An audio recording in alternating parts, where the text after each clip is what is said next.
Rabbi Asher, the things that you taught today, there are a lot of listeners listening. I don't know how many of them are going to sleep tonight. Well, you guys could check out my website, TorahJudaism.com. But there's a good session, though. Just come on to argue with the Black Hebrew Israelites. I'll tell you, these Black Hebrews are pretty sharp, man. In terms of quoting the Bible, what they believe is kind of wacky, but they're pretty squared away. Rabbi, do you know what the term Larping is? No. So, I mean, when I was in college, I had a friend who would go into the forest and, they would play a very elaborate role-playing game where people are wizards or knights or, it's like a fraternity association or some type of online, offline meetup type of thing. But my question is, I mean, I guess, your personality, your identity, your society, your environment, all that. I mean, you're born into it and things like that. But for somebody in an inner city to pick up the Bible and join, that type of organization like Black Israelites or, whoever is promoting and organizing using information, I guess, what is the wacky part about the Torah or the wisdom with regards to, I guess, African Americans, in my opinion, doing LARPing, especially with the clothing, dressing up like ancient Egyptians and things like that. I mean, to me, it seems like it could be helpful to somebody who is looking for wisdom, but I mean, Yeah. anyways. Well, they're known for harming Jews. The guy who attacked that Hanukkah party, it was in Muncie with like a machete. He was partially some Black Hebrew Israelites. In New Jersey, there was a guy who also shot up a grocery store. They're not happy people. Our religions have ideas that are kind of weird. The problem I have with Black Hebrew Israelites is that every day they're becoming more Jewish, but in the bad sense. They're picking up everything that's bad, what I consider is bad amongst the Jewish people. They have this ethnocentric view of religion and God and chosenhood. Most people know what I do. I encourage people to become Jewish. I proselytize proudly. I mean, I teach there's nothing against it in halakha, prohibiting it.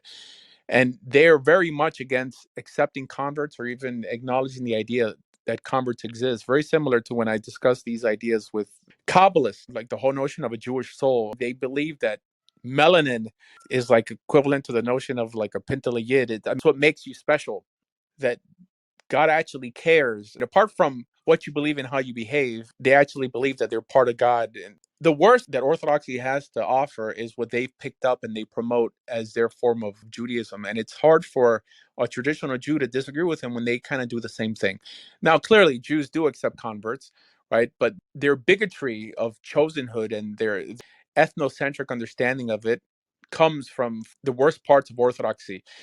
That's what I don't like about it. The way I try to defeat them is by trying to prove that according to the Torah and according to Tanakh, converts do exist, because that destroys their ideology. Just like I try to emphasize all the midrashim that speak positively about the Erev Rav with closed-minded Jews, saying like, you know what, there's no such thing as real purity nowadays amongst Israel, right? Everyone's mixed with everyone else, and that we should have a more open door policy. That's why I consider their teachings weird, just because I consider a lot of Jewish teachings weird. Just like not productive, harmful to people's relationship with God. It's kind of like a black version of your own Reuven. So, Rabbi Asher, did you ever encounter with the atheists, with all the quantum physics and string theory and M theory, all the stuff? I have a few debates on my channel with atheists. One good proof is that Einstein also believed in God. They try to champion him. Darwin also believed in God. I mean, it's a more deistic understanding, but like, trying to convince him of the God of the Bible is probably the bigger task. So what's worse, if someone's a deist or if he believes in a different God altogether that's very similar to the God you're worshiping? I mean, I'll quote Dennis Prager that it's better to be an idolater. Let's Chazal quote like this, Dennis like kafirit Prager and worship then of let's hear Torah. how stupid he sounds. Let's go. Oh, well, you don't like I Dennis love Prager. I him. I like just Dennis want to Prager. hear how stupid he sounds. Let's quote him. So what does he say? All right, so once he was in a shul, and then there was an atheist who he wouldn't stand for the Amidah, like he wouldn't pray and this and that, and then he's like, at least stand for something. We have this concept by Chazal that kafir is worse than Avodah Zorah, because at least an Eved Avodah Zorah is bowing his knee to something. So Chazal also talk about the statement of that all doctors go to hell.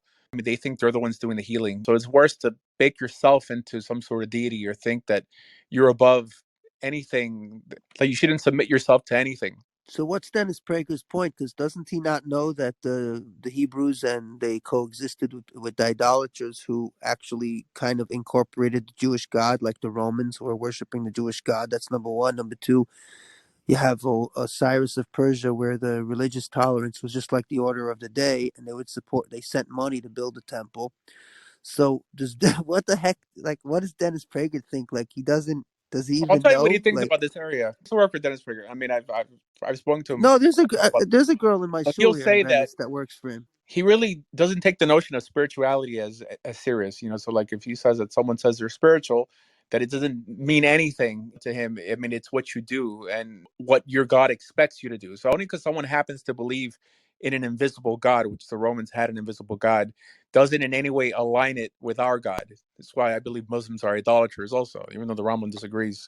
So Dennis Prager thinks that that someone who has some form of religion, which the world has many, and there's so many forms of it. So if someone has some form of religion is better than someone who has no religion. Is that how he sees it? Yes, yes. If it's an ethical religion, if you're sacrificing virgins or Oh, so something if like it's an ethical religion or it's an ethical group, like a humanistic, like Jewish humanists or just regular humanists, right? Because you don't need to be Jewish to be humanist, just be humanist. So he basically has a very poor, or he's just writing a book to play with the religious gullible minds, because does he not know that, right, if it's a religion, if it's a puritanical one, then it's not only a problem for other religions to coexist, it's also a problem for its own religion, because puritanicals kill their own co-religionists who almost practice exactly like them.